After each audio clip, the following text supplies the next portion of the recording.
The Zoe Pound, originally from Little Haiti area in Miami, or the Zoe Pound Mafia, is a Haitian gang born in 1992. Many of its affiliates consider it to be a social initiative aimed at protecting young Haitians from other ethnic groups, but in reality, like many other ethnic-based gangs, its members almost immediately began dealing with the sourcing and distributing of narcotics, quickly turning the gang into a massive drug cartel.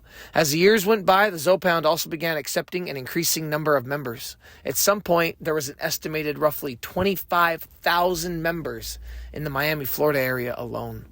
Throughout the nation, more than 50,000 individuals have worn the group's colors and collaborated with the gang in some way. According to former members, national pride has always played a major role in defining the association's modus operandi and in the way that they operate their day-to-day life and their day-to-day operations. Many of the Haitian gangs are known for their extreme levels of violence, and that was absolutely demonstrated on September 3rd, 2007. When the sight of an arm hanging out of an abandoned trunk, of an abandoned car, I should say, first drew a neighbor's attention early in September of 2007. To be exact, it was September 3rd of 2007 in the Lehigh Acres area in Florida.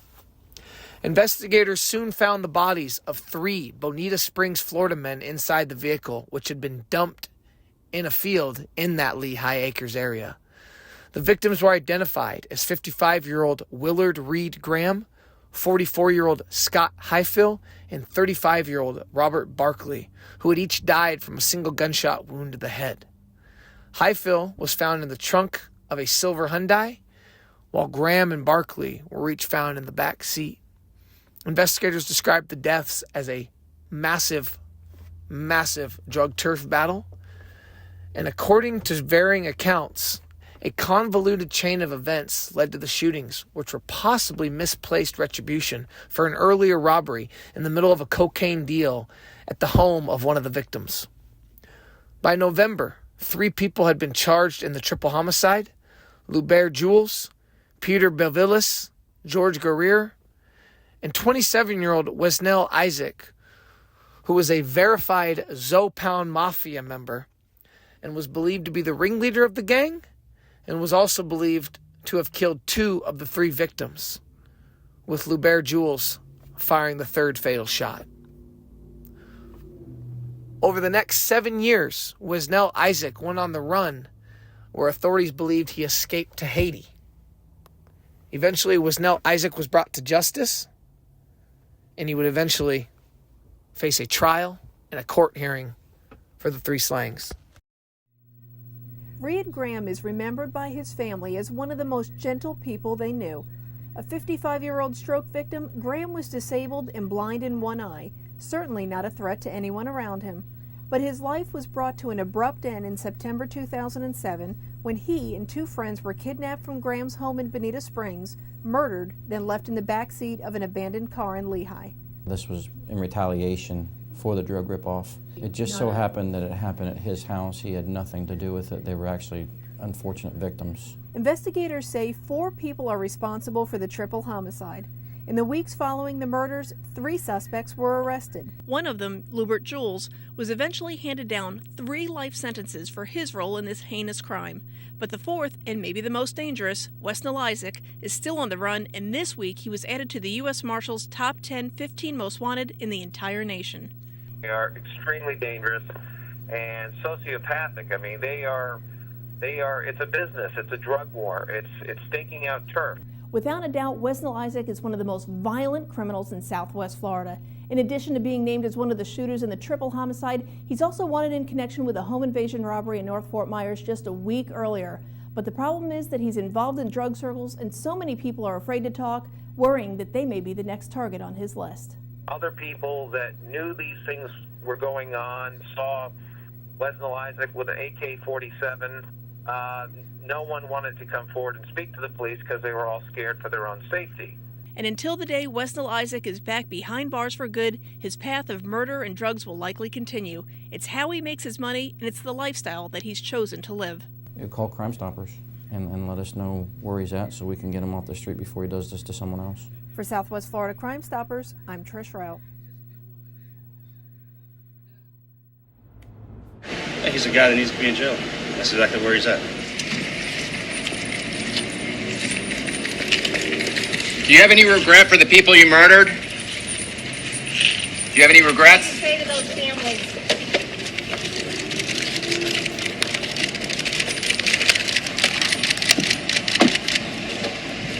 Did he go quietly?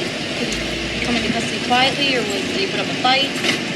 No, there was no fight. He went quietly. When did you learn that he was there? When we learned he was there, it's been a few years that we thought we knew, but there a little while back a major break in the case, and we followed it through and exhausted it, and that's what brings this one.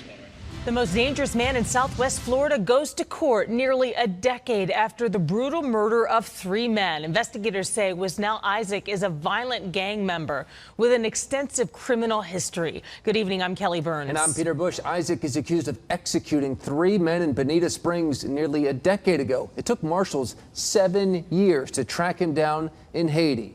NBC2's Jacqueline Beavis is live outside the Lee County Justice Center in downtown Fort Myers, where prosecutors are trying to put Isaac in prison for the rest of his life. Within just the last few minutes, a jury was announced here. 3 men and 3 women will sit in this homicide case. Now, law enforcement over the years has painted Wesnell Isaac as a violent criminal with a gang affiliation, accused of murdering 3 Bonita Springs men. Now, the state and the defense spent the day searching for an unbiased jury to sit on the final case in this homicide trial. Do you feel that you could be fair and impartial if you sat on this jury? The same question came from the state and the defense over and over while searching to seat a jury. Defendant Wesnell Isaac listened and took notes after telling the judge he was ready to stand trial. And it is your desire to reject any and all plea negotiations and plea offers and proceed to trial in this case, correct? Yes. This case dates back to 2007. Isaac and 3 others accused of killing 3 Bonita Springs men in connection to a drug deal. U.S. Marshals arrested the now 35-year-old in Haiti back in 2004, saying he shot 2 of the men. Lubert Jules is serving life in prison for the case as well, while 2 other men signed plea deals with the state, already on parole. What if you learned that the state cut a deal with that person on the inside of the business in order to present the evidence to the jury about what went on? Isaac, his attorneys, and the state wait now to find out how the final suspect in this homicide case will fare. Do you understand that the role of the jury, if you're on the jury, is to determine if the defendant is guilty or not guilty? Again, that jury, 3 men and 3 women, then along with 2 alternates, will hear this case. Wesnell Isaac's family was in court today, his brother and then a family friend. There were no victim family members in court today. Opening statements begin tomorrow morning at 8:30. Reporting live in Lee County, Jacqueline Beavis. Today, NBC2 was in court for day 2 of the Wesnell Isaac murder trial. He was once dubbed the most dangerous man in Southwest Florida. U.S. Marshals finally tracked down Isaac in Haiti after 7 years on the run. NBC2's Jacqueline Beavis joins us live with an update on what happened in the trial today. Peter, on the stand right now is Peter Belvalis. He's one of the co-defendants of Wesnell Isaac in this case, one of 2 of them that is testifying for the state after taking a plea deal. He says that Wesnell Isaac fired 3 shots, killing 2 of the 3 victims in the case. Now, the day started with forensics and crime scene information, but quickly turned to the days, hours, and moments leading up to this triple murder.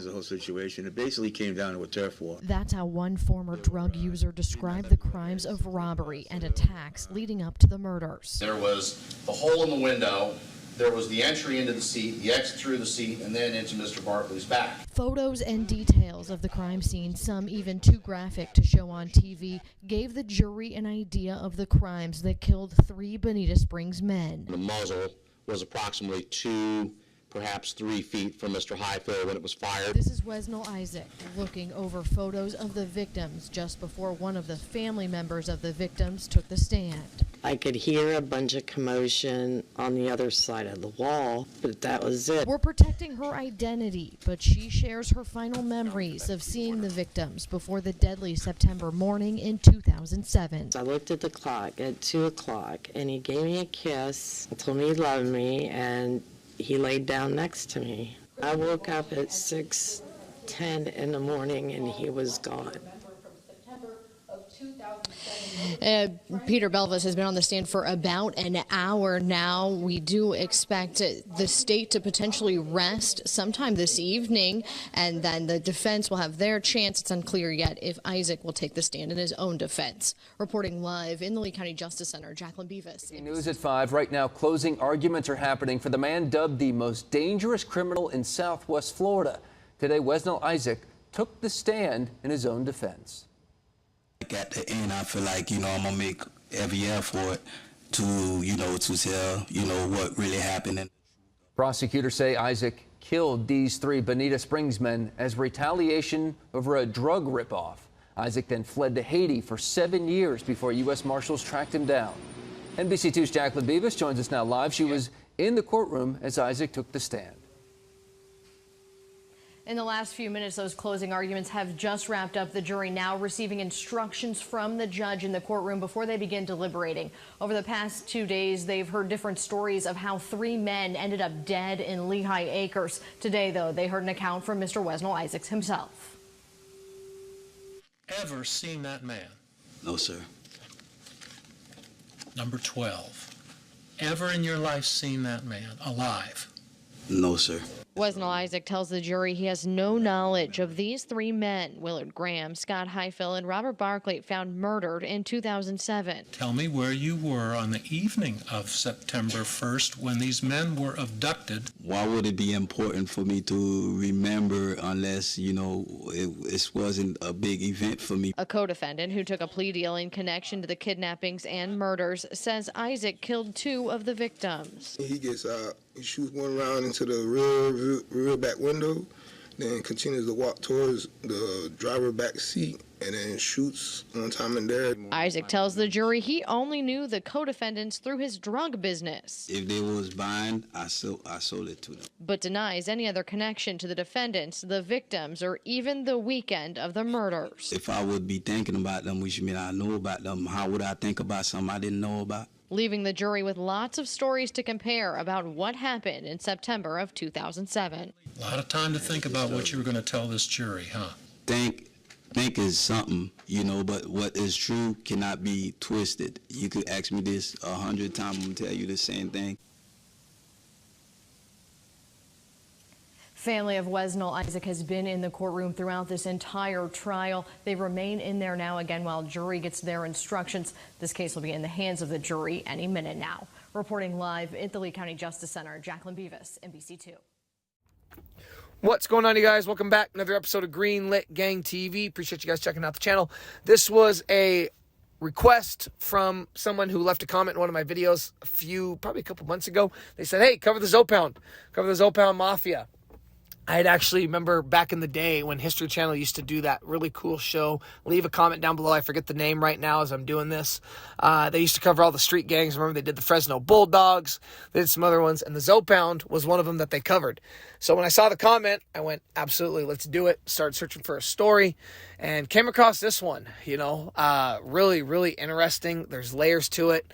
One of the defendants ends up going on the run for 7 years back to Haiti.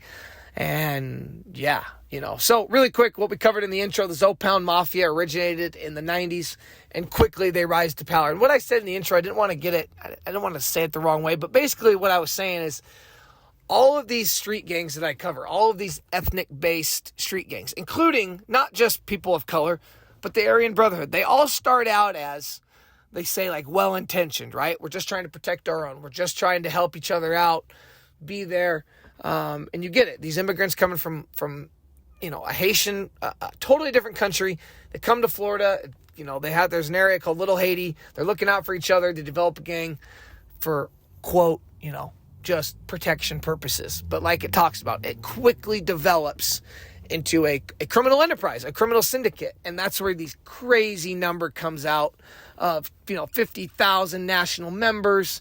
They talk about the importance of national pride, and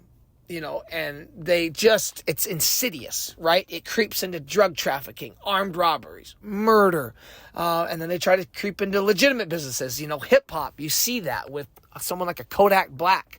He's throwing up the Zoe Pound. He's connected, right? And he's one of the biggest artists in absolutely the world.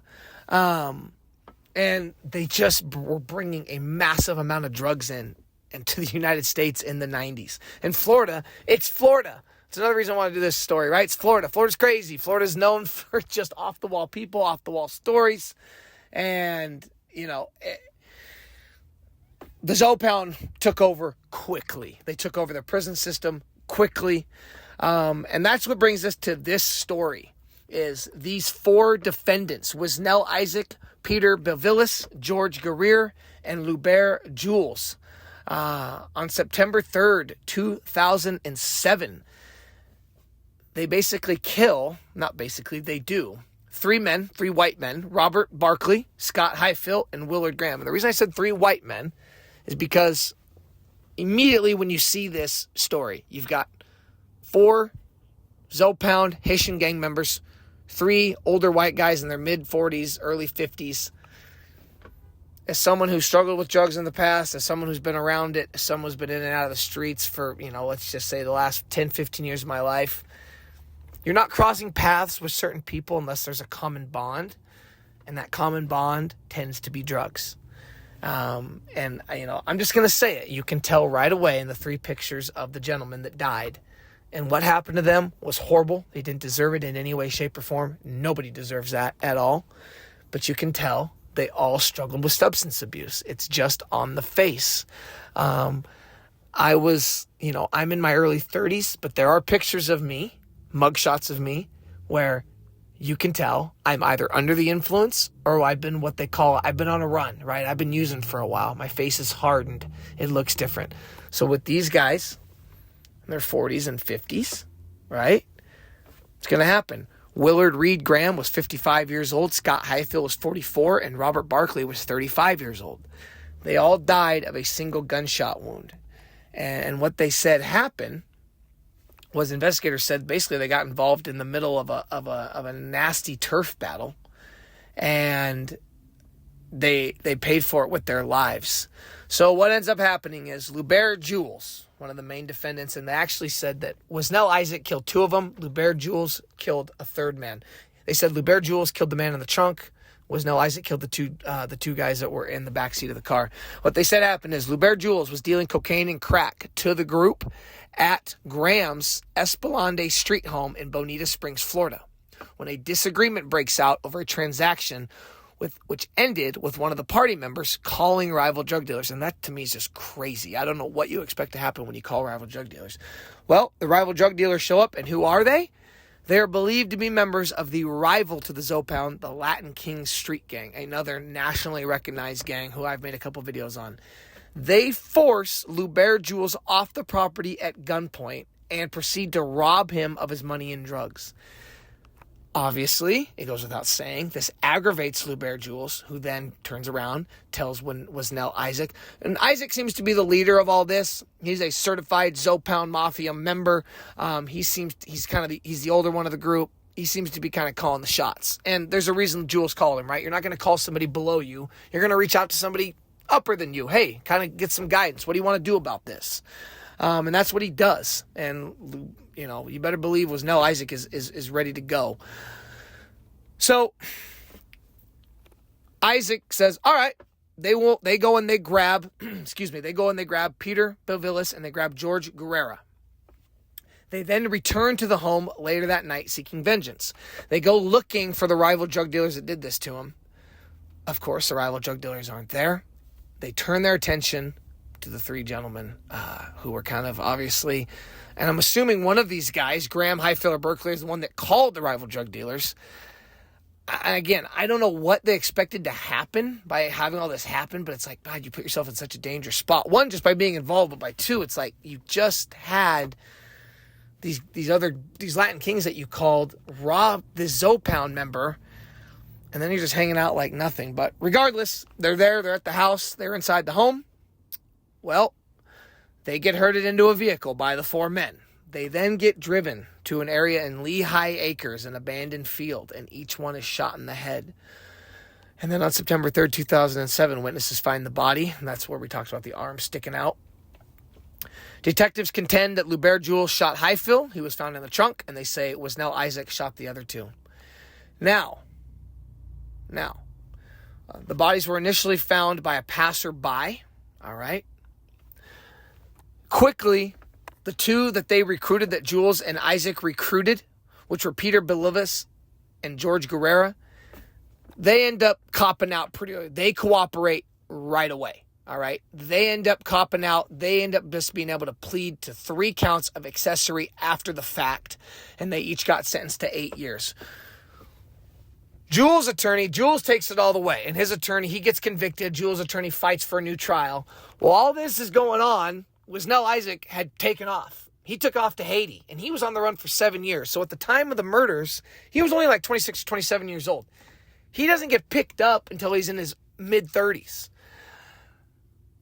Lubert Jules his conviction ends up being upheld. He is sentenced to triple life, okay? Wisnell Isaac, the one who they said is the leader, the one who killed 2 of the 3 guys, he ends up also taken it to trial. He gets convicted, sentenced to triple life. Guerrera, he kind of provided, and his is the one that the family, that, you know, there was a couple of the younger guys, they said their family members came out and were like, hey, these guys, yes, what they did was wrong, but they're lovable guys, they're young, yada, yada, yada. Well, Guerrera had kind of gave a little bit more of George Guerrera gave a little bit more of a play-by-play of the robbery. He gave an early account of the kidnapping, description of the stop at the Bonita Springs. This is kind of interesting. He said that they stopped, actually, with 3 men held at gunpoint. They stopped at a Bonita Springs convenience store. And Wisnell Isaac, when he went on the run, he had a $25,000 bounty on him when Haitian National Police finally arrested him in April of 2014. And he was arrested in Carrefour, Haiti, where he had family. He had been on the lam for 7 years for the September 3rd, 2007 kidnapping and shooting deaths of the 3 men. Jury deliberated in his case for only 5 hours. So, basically, this is what's kind of crazy. Wisnell Isaac is a documented member and a possible enforcer of the Haitian gang, the Zoe Pound. Like we talked about, the kidnapping was a result of a drug deal gone bad, and it goes from 0 to 100. And this is what I'm getting at, is basically, this is why you don't take things lightly. This is why, when I put myself in horrible situations, I didn't realize it. This is why any of you out there struggling with drugs or in the streets, it just takes one time, one thing to turn, and someone like a Wisnell Isaac or Lubert Jules to roll up, and it turns from, hey, you know what, drug deal gone bad, to triple murder. And it gets crazy. And interestingly enough, it said Wisnell Isaac, he actually made, I posted that video, the Southwest Florida's most wanted. He was the first one to ever be on that list, is what they said. The first one of, his stature, whatever, to make that list from the area, to make the most wanted list. So, another feather in his cap. But yeah, just sad. And again, like we talked about with addiction, guys, it's one of those things where I suffered from it for over 10 years. That is the first thing, I'm not going to lie, the first thing I see when I see the pictures of Robert Barkley, Scott Highfill, Willard Graham, RIP to them, the first thing I think about is, that's a life of drug use. That's a hard living right there. That's very, very hard living. And regardless of the choices they made, they didn't deserve what happened to them. But again, that's what happens. That is what happens when you're in that life, when you're making those decisions, when you're living fast, when you're just chasing the high. It takes one thing. And, you know, that the only thing I found, like, I was like, God, you know, who called the rival drug dealers to show up and rob Blue Bear Jewels? There's a disagreement, so you show them. But if you're using crack, if you're using cocaine, obviously you're not thinking straight. You're making crazy, rash decisions. You go back in the house, you're using drugs. And I guarantee you that's what happens. Once you start using coke and crack, you don't stop using it, okay? Till all the money's gone, till all the product's gone, or whatever. But... you know, and before they knew it, they're getting their door kicked in by Haitian gang members. And everything I've read about the Zoe Pound and the Haitian gang members, and I know I said this a lot of gangs, but extremely violent, very bloodthirsty, just no holds bar, very cutthroat. And this is an example of that. They didn't let these guys off easy. They didn't give them a beating. No, they threw them in the back of a car, stopped at a convenience store for, I'm sure, food or whatever, go all the way out to this other area, and then put a bullet in each one of them. So just be careful out there. Be very careful. Much love. Appreciate you guys checking out the video. Until next time. Peace.